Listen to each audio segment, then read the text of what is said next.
Good evening and welcome to the Outlook edition of the Roundtable. We are privileged to have with us today Mr. Gomin Dayasri, well-known attorney at law, and we are here to discuss the much talked about report submitted by the panel appointed by UN Secretary General Ban Ki-moon about Sri Lanka. Now, a lot of talk, there has been a lot of talk about this report. We have still seen only the summary and certain excerpts from unofficially released documents, but a lot of allegations have been made, a lot of claims have been made, a lot of scary stories have been tossed around, and we are here to talk about the repercussions, the implications of this report on Sri Lanka, how Sri Lanka should respond to it, what are the contents, and so on. Now, at the outset, it must be mentioned that this was supposed to be an interview, but Mr. Dayasri stated a preference for a discussion. But let me start things off by asking Mr. Dayasri, because we need to get the information out about what this is all about. We need to know, I think the viewers and the whole of Sri Lanka needs to know what this report is about, what are the main allegations, what is the status of this panel that was appointed by Mr. Ban Ki-moon. So, could you speak to those issues briefly? Yes, if I start at this point, the consequences of the war was that it was a victory against terrorism, a most emphatic victory, probably the only occasion except in the case of Peru where an organization called Shining Path was demolished, but it was a very tiny terrorist organization, but a major terrorist organization, one of the most powerful, which had an air force, a navy and a ground forces, being totally eliminated. I think was a tremendous victory for Sri Lanka and for the armed forces, for the reason that there was mental conditioning that this is a war that can never be won, that we do not have the fighting qualities or the strategical skills that the LTT has. The LTT was shown to be a tremendous force, and while our forces were spoken of in a far lesser vein. Now, in addition to that, there was also a view that one should carry the message of peace, and that the only resolution could be a peaceful resolution.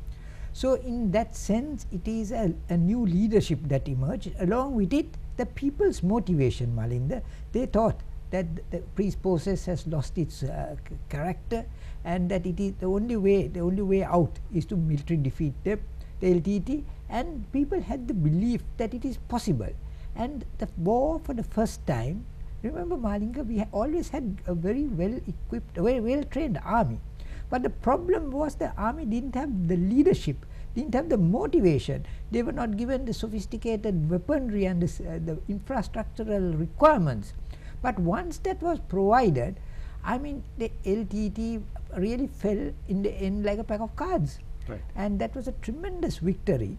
And that victory, those who told us don't go ahead and fight, come to talks, when people like Kouchner, Miliband, all those people who came down and told us to stop fighting, they really came in for a shock. And with that, Sri Lanka gained the military victory. Sri Lanka gained a victory at the Human Rights Council, where there was a note of resolution of appreciation. In the Security Council, they could get no proposals. Now, those forces that were against Sri Lanka after the war did not stop working from the back door, in the back rooms. They then carried out a motivated campaign and got Mr. Ban Ki-moon to issue a report. Now, if you look at this report, there are a whole lot of charges based on hearsay. Any inquiry, they call this an inquiry, any inquiry, Malinga, must be undoubtedly both sides must be heard. I mean, that's the basic principles of natural justice. But in this case, as the report clearly relieves, they got material from only one source. Now, even if you look at the kind of the language that you use, it is virtually phrase by phrase repetition of what the so-called NGO community is speaking about or writing about. It's a total repetition. So, are you saying, just to interrupt, are you saying that the sources are not reliable of these allegations? No, sources, it's a one-sided source. I mean, I don't think the armed forces of Sri Lanka or the people of Sri Lanka, or for that matter, the government of Sri Lanka made any representations. They were not heard. This was an issue where certain parties, undisclosed, unnamed parties were heard in camera, no public sittings, we do not know who the witnesses were, and a report is compiled and presented. Now that kind of report is very suspicious. Now I may take just one example. One of the things they say is that there was no food provided for the people who are under LTT under the control of the LTT.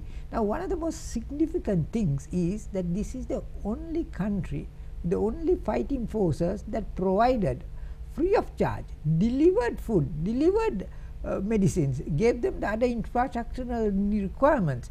Now if a report says that no sufficient food was provided for the people of that area, remember what was supplied, 50 to 75% was ripped off by the LTT. I mean that was visible when we took over. There were still those gunny bags and sacks. Right.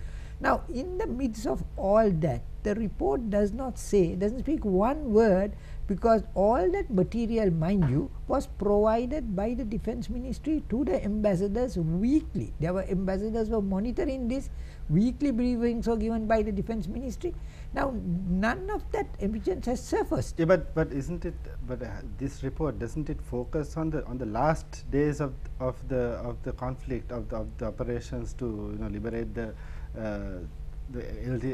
LTT controlled areas? So it was in that situation there was the LTT was, the allegation is that the LTT was holding the civilians as a human shield, and there was no food. There was just not possible to get any food to the civilians. But Malinda, if you look at the report, they don't say that the period they speak really extends beyond the period that is the last few days around the Nandikadal lagoon. But what is very important is, I think you made a very good point in this way. Now all the atrocities of this 3-year war is restricted to the last few days, which is a clear indication that the period up to that, there is no accusation. There were no serious accusations even been made when the entire East was won. When we penetrated into the Wani through Mana, right round up to the last 21 days till the no-fire zone came. So that itself is, I think, a major plus to show that in a 2-year war, whatever allegations was for that limited period, when they wanted, the fighting stopped, when LTT was trying to come to some terms on any condition. So that I think that itself proves that the campaign was a humanitarian campaign, a unique campaign, because in no war can you have 0 casualties. What is important is there cannot be excesses. Now my last part of the question you asked me, because I think we are going to have a discussion now that this is a one-way street as far as this talking is concerned. I think the government should take this issue seriously. To me, they are not taking it sufficiently seriously, because it's very easy to say we reject a report, we dismiss a report. That's the easy way out. But there are consequences. Consequences are, remember, we have a very favorable resolution before the Human Rights Council. Now they will not go to the Security Council because they would fear maybe a veto.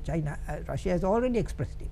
China will probably back it, and the non-aligned countries will stand by us. So they may not get that mileage they require in the Security Council. But this does not necessarily end with this. No, it means they will go to the Human Rights Council.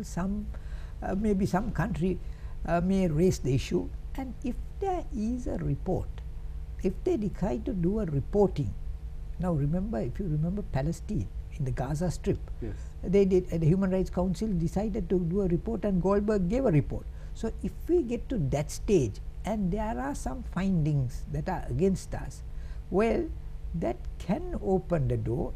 Both China and Russia may be in certain difficulties with a report of that nature to block it too comprehensively. There might, which they are targeting, probably go in for some kind of